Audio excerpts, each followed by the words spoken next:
Interview with the Devil, the continuing look at the Napoleon Hill classic, Outwitting the Devil. I'm Jeffrey Daugherty, the Christian Whistleblower. Welcome to our Christian Whistleblower NCK Jeff Daugherty Show YouTube channel. And we're going to take another look at a few more pages of this classic book tonight, where I think it's worth it. I think it's a lot of people have said it's helping them, and I think it will continue to help you as well. We're pulling out the high points, looking at the great spiritual lessons that the book is teaching us. Hill says to the devil, I thought the purpose of schooling was to help children to think. And the devil says, well, that might be the purpose, but the system the school is using does not carry out that purpose. School children are taught not to develop and use their own minds, but to adopt and use the thoughts of others. Schooling completely destroys the capacity for independent thought, except in a few rare cases where children rely so definitely upon their own willpower that they refuse to allow others to do their thinking. Accurate thought is the business of my opposition, says the devil, not mine. And that's so true. If you think about your education system, it's taught the rewards are for the person that can memorize the most and regurgitate it the best. And that is not a system of self-enlightenment. And the churches are the exact same thing. The churches memorize your verses, do what the preacher says, do what the priest says. In fact, the next question is, what relationship does your opposition with the homes, the churches, and the schools? And the devil says, this is where I use one of my more clever tricks. I cause it to appear that everything done by parents, the school teachers, and the religious instructors is being done by my opposition. This diverts attention from me while I manipulate the minds of the young. Religious instructors try to teach children the virtues of my opposition, and generally they do so by frightening them with my name or the devil's name. That's all I ask of them, to kindle the flame of fear into proportion to destroy the child's power to think accurately. So the devil is talking about how to get people to drift. And the devil says, drifting is only one of my tricks through which I take power over an independent thought. But before a drifter becomes my permanent property, I must lead him on and ensnare him with another trick. Let me tell you about this other trick after I finish talking about drifting. So here is the answer of how he causes people to drift. Nobody can stop, nothing can stop the devil but the power of accurate thought, accurate independent thought, which is exactly what you're not being encouraged to do in both your schooling and your religious education. And anything that doesn't encourage you to move forward with accurate independent thought should be discarded. And don't even get me started on your workplace. Okay. So he causes people, he says, to drift on every subject through which he can take control of independent thought and action. Health. I get people to eat too much food and the wrong sort of food. This leads to indigestion and destroys the power of accurate thought. If the public schools and the churches taught children about proper eating, they might cause me irreparable damage. And think about our diets. Think about the stuff we eat. Think about how unhealthy we are. Think about the low vibration foods we eat. I cause men and women to drift into marriage without any designed purpose. I cause them to drift into marriage and then nag over money matters, bringing up of children. I teach people to become drifters by causing them to drift out of school and into the first job they find with no definite aim or purpose except to make a living. Folks, so many times we're caught up making a living that we forget to build a life. We're not here to make a living. We're here to build a life. We're here to build a life. The way to do it is to start doing less to make a living and more to make a life. And only make a living enough that it'll allow you to build a life. And as you build a life and build your definite purpose, it'll start providing income for you. But I keep people in fear of poverty all their lives. And with this, I lead them slowly and surely until they reach the point where no individual has ever broken the drifting habit over his job. Oh, I'm just going to work a few more years. I'm just going to work a few more months. And you're still working years and years and years later. And you've never, ever tried to do your basic purpose. They do the same thing through environment. I cause people to drift into inharmonious and unpleasant environments in home, in the places of occupation, in their relationships with relatives and acquaintances, and to remain there until I claim them through the habit of drifting. You know, I've said it before. You wake up in the morning at 6 o'clock, you stumble downstairs, stuff some post toasties down your face, drive through traffic to a job you hate, sit there for 40, 50, 60 hours a week with people you don't want to be around, doing something you don't want to do, and maybe on the scraps of a weekend after you sleep in and watch TV and medicate yourself so you don't have to think about this, you might throw 2, 3, maybe 4 hours at your real basic purpose, at your real calling, at what you're really here for. Your life is completely inverted from what it should be. And only you can change that. I cause people to drift into the habit, the devil says, of thinking negative thoughts. This leads to negative acts and involves people in controversies and fills their mind with fears, paves the way for the devil to enter and control their minds, appealing through negative thoughts which they believe to be their own. I plant negative thoughts in the minds of people through the pulpit, the newspapers, movies, radio, all of their popular methods of appeal to the mind. Now, folks, we're going to talk about this as well. It's being very, very carefully, meticulously planned out. They're taking us down through what they feed us in movies. They're taking us down through what they feed us on television. They're taking us down through what they feed us on popular music. We really should cut back our consumption of these things. And when we do consume them, we need to be consuming them with full intention and not slipping into trance. Because what they really want to do is get us into trance and allow this stuff to get into our heads without our knowing it. Drifting and procrastination are the same thing. Is that true, Mr. Devil? Yes. Any habit which causes one to procrastinate, to put off reaching a definite decision, leads to the habit of drifting. The first battle that most people never ever undertake and never ever do, is they never decide what their great basic purpose is. What did you want to be when you were a little kid? What gives you the most juice and passion to do? You know what it is. But to take the time and crystallize it, write it down, and get it fixed in your mind, most of you never do that. So I think it's almost a defense mechanism, because if you know what your great basic purpose is, and then you know that you're living your life in doing things that don't even remotely relate to it, then you feel condemnation, you feel lack, and you feel like, oh man, I'm messing up, because you know what you are. But if you take the time this weekend, I mean, this is Friday, it's 9 o'clock on a Friday. Most of you don't have to work for the next couple days. Sit down and figure out what your great basic purpose is. Why are you here? Forget about the money, the cars, the income, all of that, the bills. And if none of that were there, what would you be doing? And you need to do it, brother, because I'm tired of having to carry your wood. Because if you're not doing what you're supposed to be doing, then the rest of us have to pick up your slack. But then the people that do find that out, the very few that do, procrastinate doing it. Oh, I gotta, as soon as I pay off this car, as soon as I pay off this house, as soon as I pay off this college, as soon as I pay off, and before you know it, you've been drifting, even though you know that what your basic purpose is, you're making no progress towards doing it. This is getting to be pretty deep stuff for a mere human being, Hill says. Let's get back to the discussion of something less abstract. Please tell me how the drifting habit affects people in the everyday walk of life and in the terms that average people could understand.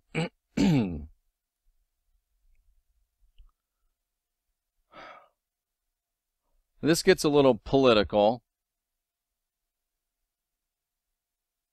Let's just skip that part because it's kind of silly. Drifting is the most common cause of failure in every walk of life. I can control anyone who I can induce to form the habit of drifting, procrastination, putting off. your great basic. I know that I should get out of the church because I know they're not teaching the right thing, but you know what? I'm gonna hold off for a little while. I'm gonna hold off for a little while. The reason for causing people to drift is twofold. First, the drifter is just so much putty in my hands. Second, the drifter cannot get help from my opposition because the opposition is not attracted to anything so soft and useless. Wow. You know, the saying, God helps those that help themselves, is not in the scriptures, but the concept really is. It's the law of use. The more we do something, the more we get of it. And if we're not using our spiritual gifts, if we're not applying our spiritual essence, if we're not trying to expand our spiritual boundaries, guess what? We go into a place of atrophy. And we become less, and there's no such thing as treading water spiritually. There's no such thing as treading water spiritually.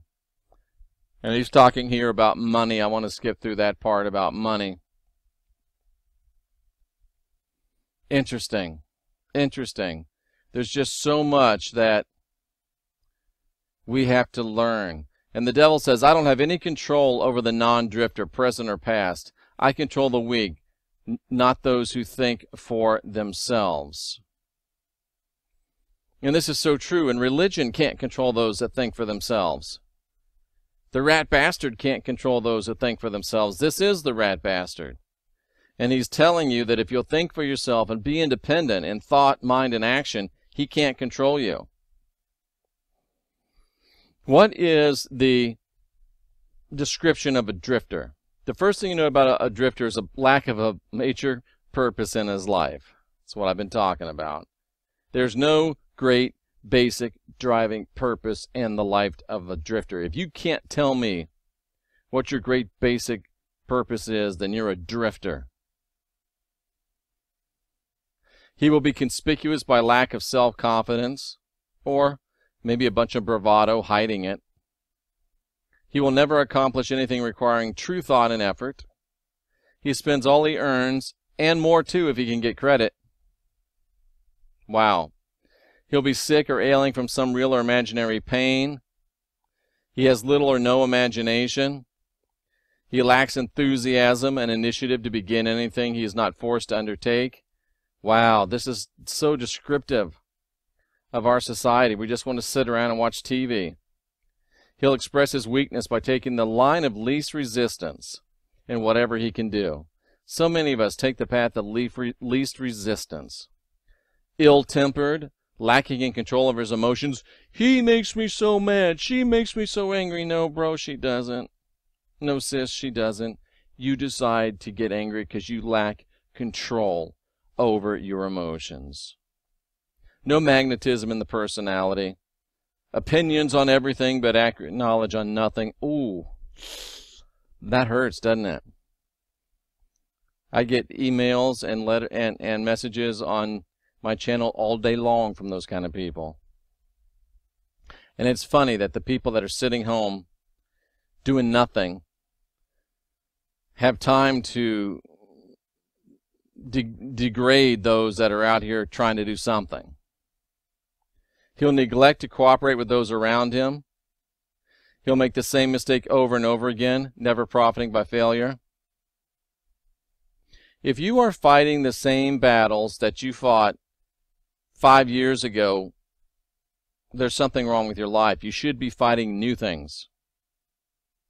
You should be progressing to different battles and different things to fight. The drifter's narrow-minded and intolerant, crucifying those who may disagree with them. Whereas the person that's not a drifter will listen, ponder. They may dismiss what you think because they think it's silly, but they'll ponder it and they'll think about it and they'll say, maybe there's something I can learn here. That's why I read every message I get.